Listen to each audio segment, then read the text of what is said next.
maraming experience. Hindi ko nga alam eh kung nakasama ko, nakikita ko yung ito.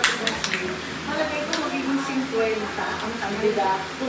Kasi nakakasama ko namin, may naka-AFP, meron pang yun. Marami na karon. Kaya nalilito ako. Sa ngayon, wala kasi usapan sa Pilipinas ni VP Sara.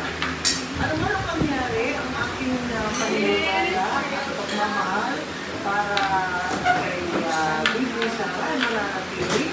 Ano mang laban, ano mang hakbang, ano mang hinaharap, ay kasapin.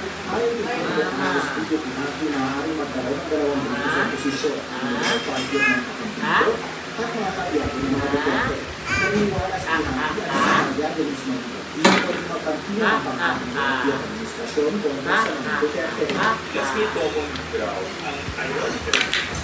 Here administration at ang traditional mainstream opposition. No? So in ano yun, dalawa actually yung main issue. And also this is something new, no? Na it has something to do with foreign policy and geopolitics. No? So yung una is yung relationship natin yung sikalog ngayon with China at ang relation natin with the United States. No? And the second one,